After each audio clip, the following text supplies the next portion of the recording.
അല്ല, അത് നിങ്ങൾ മനസ്സിലാക്കേണ്ട ഒരു കാര്യം. ഞാനിവിടെ പറഞ്ഞു, ലോക്സഭാ തെരഞ്ഞെടുപ്പിന്റെ വോട്ടർ പട്ടികയായിരുന്നു കരടായി പ്രസിദ്ധീകരിച്ചത്. അതിനുശേഷമാണ് ഇവിടെ ഇത്തരം വോട്ടുകൾ അതാണ് ഞാൻ പറഞ്ഞ 20 ദിവസത്തിനകമാണ് വ്യാപകമായ വോട്ട് ചേർത്തൽ നടന്നത്. പിന്നെ ഈ കൂട്ടിച്ചേർത്തിയ വോട്ടാണ് ഫൈനൽ വോട്ടർ പട്ടികയായി പ്രസിദ്ധീകരിക്കുന്നത്. ഫൈനൽ വോട്ടർ പട്ടിക പ്രസിദ്ധീകരിച്ച് 21-ന് പ്രസിദ്ധീകരിക്കുന്നു. 22-നാണ് ഞങ്ങൾക്ക് വോട്ടർ പട്ടിക കൈവശം കിട്ടുന്നത്. 25-നാണ് സ്ഥാനാർത്ഥിത്വം കൊടുക്കുന്നത്. ഇതിൻ്റെ ഇടയിൽ വളരെ ചുരുങ്ങിയ സമയമാണ് ഞങ്ങൾക്ക് കിട്ടിയിട്ടുള്ളത്. അതുകൊണ്ട് തന്നെ ഒരു നല്ല നിലയ്ക്ക് വോട്ടർ പട്ടിക പരിശോധിക്കുന്ന കാര്യത്തിൽ ഒരു കുറവ് വന്നിട്ടുണ്ട്. പക്ഷേ പിന്നീട് പരിശോധിക്കുമ്പോഴാണല്ലോ ഇത് വ്യാപകമായൊരു വ്യാജ വോട്ട് ചേർത്തി എന്നുള്ളത് ഞങ്ങൾ തന്നെ മനസ്സിലാക്കുന്നത്. അതിൻ്റെ അടിസ്ഥാനത്തിലാണ്. അല്ലാതെ ഞാൻ പറയുന്നത് സർക്കാരിൻ്റെ മെഷീനറി എന്ന് പറയുന്നതിൽ അതാത് പഞ്ചായത്തും മുനിസിപ്പാലിറ്റിയും ഭരിക്കുന്നതാരാ?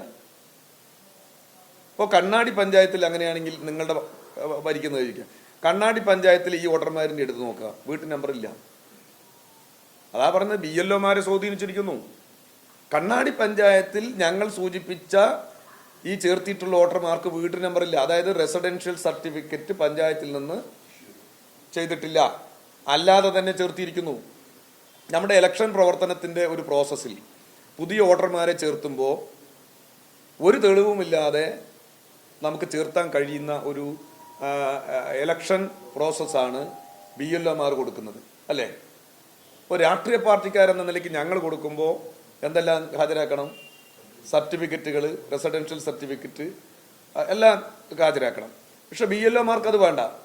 ഒരു വീട്ടിൽ പോയി അവർക്ക് ബോധ്യമാണ്. ആ ബോധ്യത്തിൻ്റെ അടിസ്ഥാനത്തിൽ ഒരു ആപ്ലിക്കേഷൻ പുതിയ വോട്ടർമാർക്ക് ചേർക്കാം.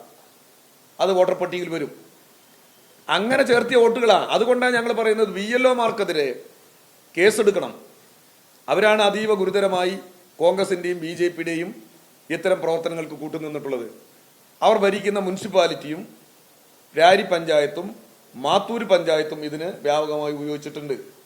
അത് ആധികാരികമായിട്ടാണ് പറയുന്നത്, അല്ലാതെ ഞങ്ങളൊരു കളവ് പറയുന്ന കാര്യമല്ല. സതീശനല്ല CPMന്റെ ജില്ലാ സെക്രട്ടറി.